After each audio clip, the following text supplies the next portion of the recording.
Hello बच्चों, welcome back. तो last lecture में हमने डिस्कस किया था कंपोनेंट ऑफ वेक्टर, जहाँ पर हमने सीखा कि एक सिंगल वेक्टर को कैसे हम उसके कंपोनेंट में तोड़ सकते हैं।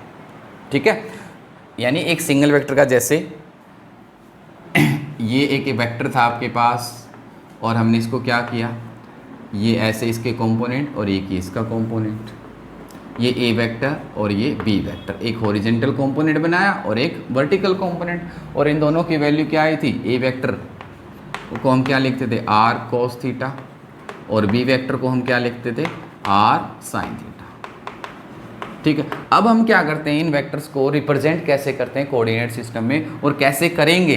क्या बार बार हम r cos theta, r sine theta या फिर साइन थीटा और कोस थीटा की टर्म में यूज़ करेंगे? नहीं। तो हम क्या करते हैं कि कोऑर्डिनेट सिस्टम इनको एक्सप्रेस करने के लिए क्या करते हैं, इनकी कोडिंग करते हैं, कोड बना लेते हैं, सिंपल सा कोड बना लेते हैं, और उन कोड को बोलते हैं हम यूनिट वेक्टर। क्या बोलेंगे, यूनिट वेक्टर। तो यूनिट वेक्टर देखिए क्या होता है, पहले मान लीजिए ये आपके पास फुल वेक्टर है, फुल वेक्टर। ठीक है, अब हमने क्या किया, इसका एक ये छोटा सा वेक्टर बना लिया। ठीक है, अब ये क्या है, इसका क्या लिया, ये मान लीजिए इसका मैग्नीट्यूड है कुछ, उसका हमने यूनिट मैग्नीट्यूड ले लिया, सिंगल मैग्नीट्यूड कितना। ये क्या है, इसका एक यूनिट वेक्टर है जिसका मैग्नीट्यूड क्या है 1, बट इसकी डायरेक्शन क्या है, इसी वेक्टर के सेम। तो इसको हम क्या बोलेंगे, it is the unit vector of vector A. क्या बोलेंगे, unit vector of vector A. और हम इसको रिप्रेजेंट कैसे करेंगे, जैसे ए वेक्टर को हम कैसे लिखते हैं, ए के ऊपर एरो, तो यूनिट वेक्टर को हम कैसे दिखाएंगे, कैसे एक्सप्रेस करेंगे, क्या उसका सिंबल होगा, हम उसको लिखेंगे ए, जिसका वो यूनिट वेक्टर है वो, और उसके ऊपर हम क्या लगा देंगे, ए कैप, क्या लगा देंगे, और इसको कैसे बोलेंगे, ए कैप, ए कैप। ठीक है, so unit vector is the vector having unit magnitude, having magnitude 1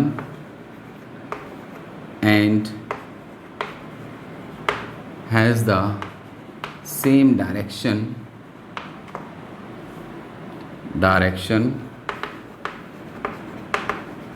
of its parent vector, parent vector. Parent vector, parent vector मतलब ये किसका वेक्टर है, किसका यूनिट वेक्टर है, ए वेक्टर का। ठीक है, तो ये है यूनिट वेक्टर, जिसका मतलब क्या है, ये कंप्लीट वेक्टर का क्या कितना है 1, यानी उसका जो पार्ट बनेगा। मान लीजिए इसका मैग्नीट्यूड है 10 और ये इस डायरेक्शन में फ्लो कर रहा है, तो ये क्या होगा, ये क्या होगा, इस यूनिट वेक्टर को अगर हम वेक्टर में कन्वर्ट करना चाहेंगे तो हमको इसको कितने से कैसे कन्वर्ट करेंगे, जो मैग्नीट्यूड है उसका वो 10 इंटू ए कैप, वो किसके इक्वल हो जाएगा, ए वेक्टर के। किसके इक्वल होगा, ए वेक्टर के। ठीक है, तो फुल वेक्टर किसके इक्वल होता है, हम वर्ड्स में लिख लेते हैं, full vector is equal to magnitude multiply by क्या, यूनिट वेक्टर, यूनिट वेक्टर। अब यूनिट वेक्टर की इंपॉर्टेंस क्या है, यूनिट वेक्टर का मैग्नीट्यूड तो 1 होता है, बट ये हमें दिखाता क्या, उसकी डायरेक्शन, कि उसकी वेक्टर की, फुल वेक्टर की डायरेक्शन होती क्या है। ठीक है, तो यहाँ से यूनिट वेक्टर हम निकाल सकते हैं, unit vector is equal to full vector, यानी यूनिट वेक्टर अगर हमें निकालना हो तो फुल वेक्टर को हम क्या करेंगे, उसके मैग्नीट्यूड से डिवाइड कर देंगे, तो वो आपका क्या आ जाएगा, यूनिट वेक्टर। क्या आ जाएगा, यूनिट वेक्टर। ठीक है, अब हमें इस वेक्टर को क्या करना है, कार्टेशियन को। हम यूनिट वेक्टर को कैसे एक्सप्रेस करेंगे in terms of Cartesian coordinate system में, हम इसको कैसे देंगे। तो हमने इनकी कोडिंग कर ली और कोडिंग में इनको नाम दिया। ठीक है, नाम क्या क्या दिया, देखिए नाम हमने नाम दे दिया, जो वेक्टर, जो यूनिट वेक्टर एक्स डायरेक्शन में जा रहा है, मान लीजिए एक्स, उसको नाम दिया आई। क्या, आई, आई क्या है, यूनिट वेक्टर इन एक्स डायरेक्शन।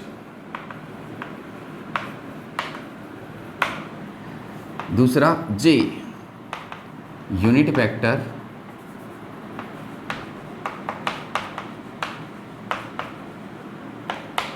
इन वाई डायरेक्शन, इन वाई डायरेक्शन। के, स्मॉल आई जे और के क्या स्मॉल, और तीनों के ऊपर क्या होनी चाहिए, कैप। यूनिट वेक्टर इन जेड डायरेक्शन। ठीक है, जेड डायरेक्शन मतलब अब हम क्या कर सकते हैं, आर कोस थीटा इन, यानी ए को मान लीजिए, देखो ये आपके पास एक वेक्टर है ए, ये इसका कौन सा कंपोनेंट होगा, ए एक्स। कौन सा कंपोनेंट होगा, ए एक्स, और ये वाला कौन सा कंपोनेंट होगा इसका, ए वाई, ए वाई। ठीक है, ए एक्स और ए वाई। अब आई, अब हम इसको क्या लिखेंगे, ये वेक्टर क्या होता है, इस वेक्टर को देखो, फुल वेक्टर किसके इक्वल होता है, magnitude into unit vector, magnitude into unit vector.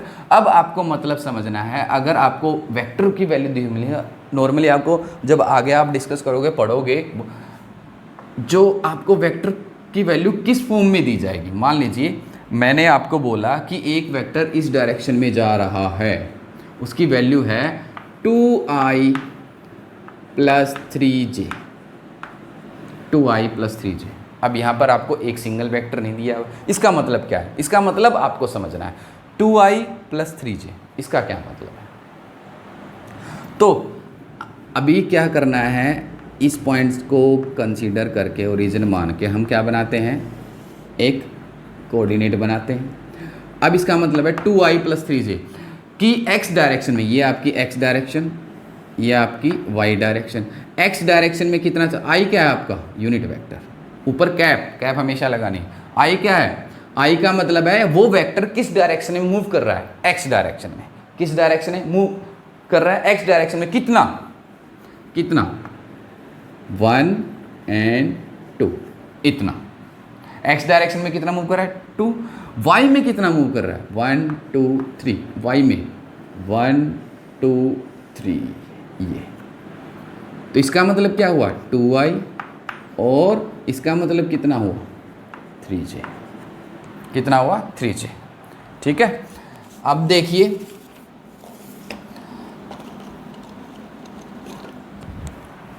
अब इस प्रकार आपको वेक्टर को समझना है, इस प्रकार आपको वेक्टर को समझना है। ठीक है, तो ये चीज़ आपको समझ में आनी चाहिए कि इसका मतलब क्या है। अगर आपको दिया गया 2i प्लस 3j, इसका मतलब क्या है कि एक ऑब्जेक्ट x डायरेक्शन में इतना जाता है, कितना, 2 दिया हुआ है, तो x डायरेक्शन में 2 जाएगा।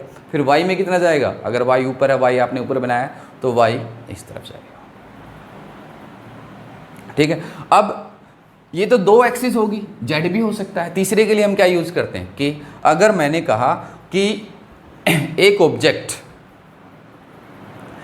ऑब्जेक्ट ऐसे फेंक दे यहाँ पर, इस पॉइंट पर, ठीक है, इस पॉइंट पर, तो इसको, इसकी वैल्यू दे दी कितनी, इसकी वैल्यू दे दी आपको क्या, 3i plus 2j plus 3k। आप इसको कैसे देखोगे, इस चीज़ से आप क्या समझोगे, इस वेक्टर से आपको ये वेक्टर दे दिया, ठीक है भाई, ए वेक्टर आपको वैल्यू दे दी, इसका मतलब क्या, आप इसको कैसे रिप्रेजेंट करोगे। इसका मतलब क्या हुआ कि ए वेक्टर पहले एक्स एक्सिस में कितना जा रहा है, 3, एक्स एक्सिस में। मान लीजिए एक्स एक्सिस में कितना गया, ये, चलो हम इसको यहाँ पर बनाते हैं। एक्स एक्सिस में वो कितना गया, 3, ये एक्स एक्सिस है, और ये वाई एक्स, वो एक्स एक्सिस में कितना गया, 3, यहाँ तक आ गए। 2j का मतलब क्या है, j को हम कौन सी उसमें दिखाते हैं, यूनिट वेक्टर इन y डायरेक्शन। तो y डायरेक्शन में कितना गया, 2, फिर वो 2 तक जाता है, 2, क्योंकि x और y क्या होते हैं, एक दूसरे के परपेंडिकुलर, क्या होती है, परपेंडिकुलर। अब k को हम कैसे दिखाते हैं, अब हम यहाँ पर तो ड्रॉ कर नहीं सकते k को, हम क्या दिखाते हैं, एक ऐसे गया फिर ऐसे गया और फिर जेड क्या होती है दोनों के परपेंडिकुलर, हम ऐसे दिखाते हैं ये वाला पॉइंट। मान लीजिए ये वाला पॉइंट है, ये पॉइंट है, तो क्या करेंगे, पहले वो x जाएगा, ठीक है, कितना गया x 3, फिर 2 y और फिर z इतना 3 ऊपर की तरफ। तो इसका मतलब है ये हमें पता होना चाहिए कैसे हम उसको एक्सप्रेस कर सकते हैं, ठीक है। तीनों में 2 भी दिए हो सकते हैं आपको, 3 भी है, अगर 2 दिए हो तो x और y मिलेगा, तीसरा हो। i का मतलब क्या है, vector moves in x direction, j का मतलब क्या है, vector moves in y direction, और k का मतलब क्या है, vector moves in z direction, ठीक है। अब ये तो 3 ही होगी, लेकिन डायरेक्शन तो हमारे पास क्या है, अगर वो x की तरफ, अगर मान लो वो कोई भी वेक्टर x की तरफ ना जाकर इधर जा रहा है, x के माइनस की तरफ, तो क्या आ जाएगा, माइनस, यहाँ पर क्या आ जाएगा, माइनस। अगर मैं कहूँ कि यहाँ पर प्लस ना होकर क्या है, माइनस, क्या है, माइनस, इसका क्या मतलब हुआ, इसका क्या मतलब हुआ, इसका मतलब ये हुआ कि वो वेक्टर पहले कहाँ जाता है, x की तरफ 3, फिर y क्या है, माइनस साइन है, माइनस का मतलब क्या है, नीचे की तरफ। अगर आपने मान लो y को ऊपर लिया है तो माइनस, ये माइनस साइन क्या होगा, वो किधर जाएगा, नीचे।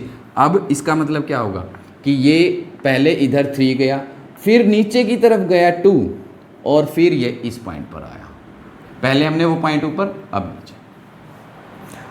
अगर पॉजिटिव x एक्सिस की तरफ जा रहा है, इधर जा रहा है तो पॉजिटिव, इधर जा रहा है तो नेगेटिव, ऊपर जा रहा है तो, अगर हमने ये y लिया है, ऊपर जा रहा है तो प्लस y, यानी प्लस j, और माइनस का मतलब क्या होगा आपका, अपोजिट इन डायरेक्शन, क्या होगा, अपोजिट इन डायरेक्शन।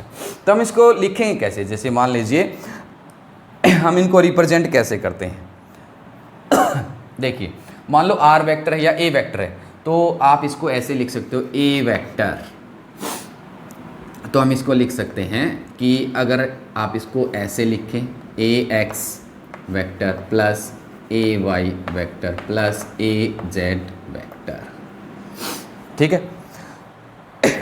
तो हम इनको रिप्रेजेंट कैसे करेंगे, हम इसको रिप्रेजेंट करेंगे ai cap plus a j plus a k, इस प्रकार a वेक्टर हम इसको ऐसे भी लिख सकते हैं। तो ये नोटेशन होगी ए जे आई जे के। ए क्या है इसका, मैग्नीट्यूड, क्या है, हम इसको क्या लिखते हैं, मैग्नीट्यूड इनटू यूनिट वेक्टर। तो ये किसको रिप्रेजेंट करेगा, ए वेक्टर को, इन किस डायरेक्शन में, एक्स डायरेक्शन में। ए आई कैप क्या रिप्रेजेंट कर रहा है, ए वेक्टर को, किस डायरेक्शन में, एक्स एक्सिस की डायरेक्शन में, पॉजिटिव।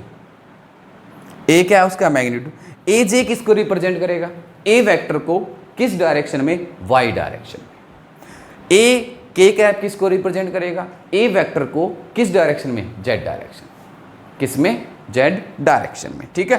तो इस प्रकार हमें समझ में आना चाहिए कि हम इसको कैसे रिप्रेजेंट, यानी आपको ये नोटेशन मिलेगी इस प्रकार की या फिर इस प्रकार की, तो आपको वो समझना है कि इसका मतलब क्या है, कि ए वेक्टर कैसे कैसे मूव कर रहा है, एक्स में कितना जा रहा है, एक्स में कैसे मूव कर रहा है, वाई में कितना मूव कर रहा है और जेड में कितना मूव कर रहा है। जैसे फॉर एग्जांपल, आइए हम देखते हैं एक एग्जांपल लेकर। अच्छा, उससे पहले एक चीज़ और देखिए, कि हम इसका मैग्नीट्यूड कैसे निकालेंगे। मान लीजिए आपको ये चीज़ दी हुई है, ये चीज़ आपको दी हुई है, इसका मैग्नीट्यूड हम कैसे निकालेंगे। अगर ये वेक्टर दी हुई है, आपको ये दे दिया, तो इसका मैग्नीट्यूड हम किस प्रकार निकालेंगे। तो इसका मैग्नीट्यूड निकालने का फॉर्मूला जो होता है वो ये होता है, ए इज़ इक्वल टू, वही जो हम यूज़ करते हैं, ए एक्स स्क्वायर प्लस ए वाई स्क्वायर प्लस ए जेड स्क्वायर, ए जेड स्क्वायर, ठीक है। तो अब हम क्या करते हैं, ए एक्स का मतलब क्या है, ए आई। अब क्या करते हैं, इसका मान लो जी हमें इसी का क्या निकालना है, मैग्नीट्यूड। आपको ये वेक्टर दिया हुआ है तो इसका मैग्नीट्यूड हम कैसे निकालेंगे, अंडर रूट ए एक्स क्या है, 3i, 3 का स्क्वायर प्लस 2 का स्क्वायर, माइनस नहीं लेना है, प्लस 3 का स्क्वायर, इस प्रकार 9 + 4 + 9 कितना हो जाएगा, रूट 9 यानी 22। ये इसका क्या आएगा, मैग्नीट्यूड, किसका, ए वेक्टर का। यानी मैंने कहा कि यहाँ पर एक वेक्टर है x y z, इसका मैग्नीट्यूड निकालना है, तो हम इसको इस प्रकार निकालें। वैल्यू कितनी थी, x की तरफ कितना जा रहा है, 3 जा रहा था, फिर 2 नीचे की तरफ, x नीचे की तरफ, और फिर ये z। इसका मैग्नीट्यूड कितना होगा, √22, √22। ठीक है, तो एक और एग्जांपल लेते हैं।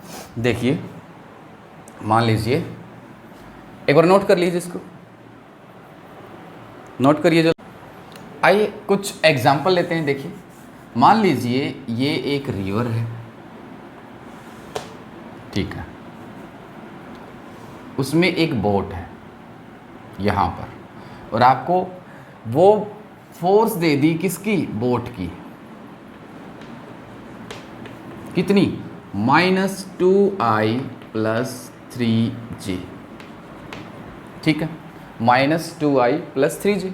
अब साथ के साथ ये भी बोल दिया, ये तो फोर्स, यानी बोट की फोर्स का मतलब बोट मूव कर रही है जो इस वेक्टर के हिसाब से, इस डायरेक्शन के हिसाब से, इस वेक्टर के अकॉर्डिंग। अब साथ के साथ दे दी एक फोर्स और दे दी आपको, F/रिवर, जो नदी में पानी बह रहा है वो भी इस पर फोर्स लगा रहा है, वो फोर्स दे दी आपको 2i।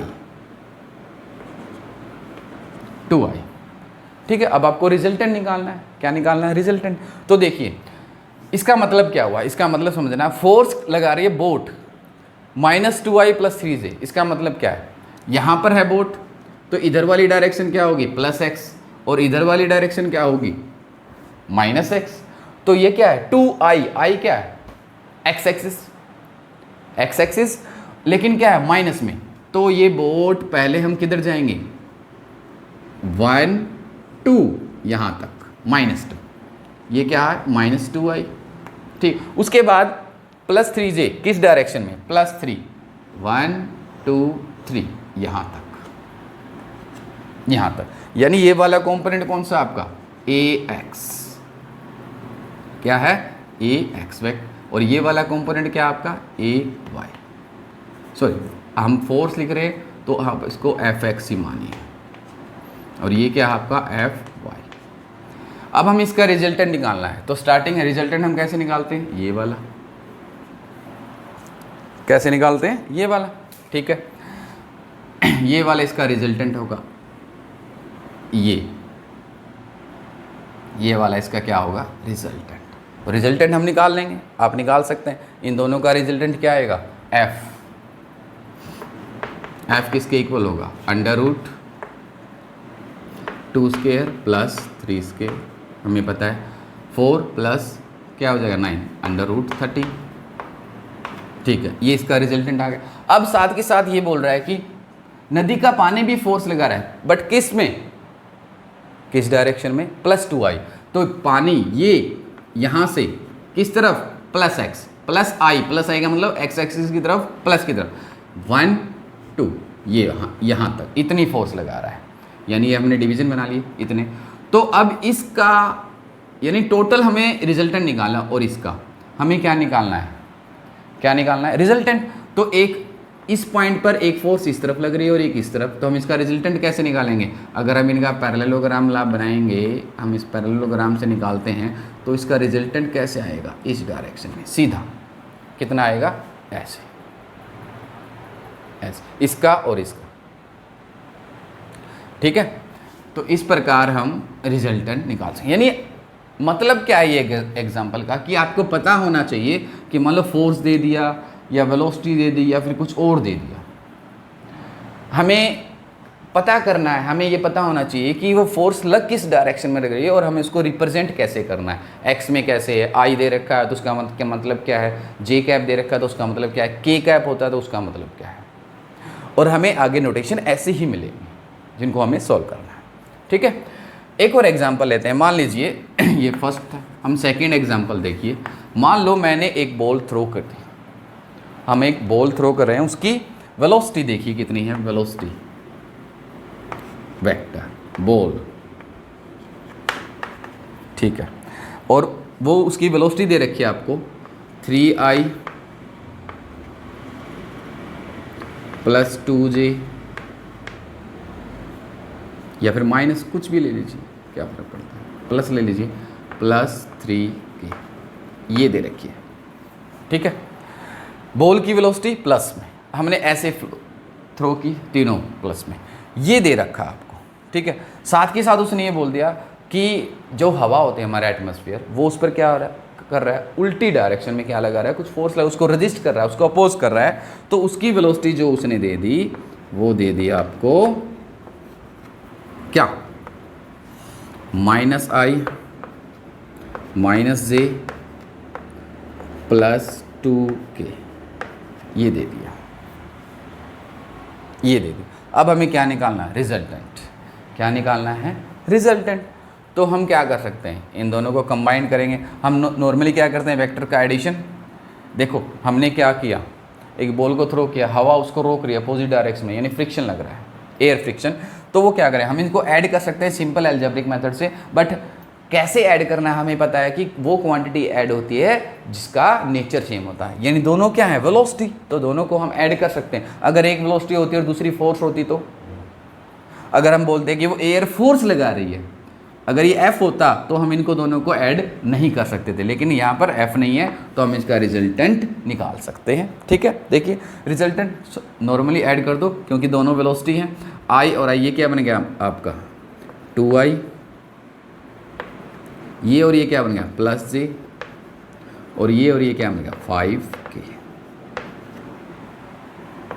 5k velocity of vector are resultant. अब इसका मैग्नीट्यूड निकालते हैं, ये तो वेक्टर है, वेक्टर। अब इसका मैग्नीट्यूड हम कैसे निकालेंगे, v किसके इक्वल होगा, निकाल लेंगे भाई, 2 का स्क्वायर + 1 का स्क्वायर + 5 का स्क्वायर, किसके इक्वल है, 4 + 1 5 √30, क्या आ जाएगा √30, ठीक है।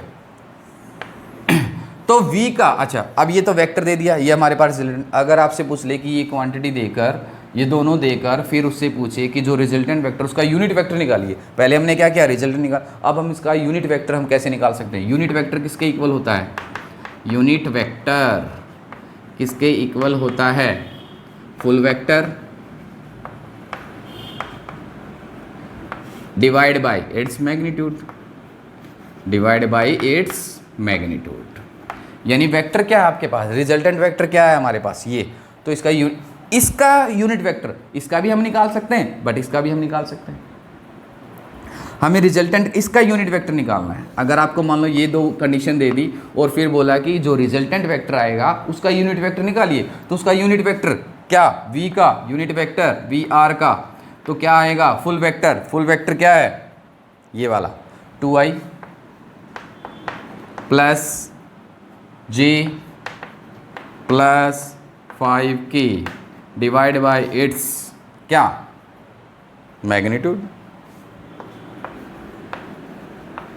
ऐसे निकलेगा, आपको ऐसे आंसर लिखना है।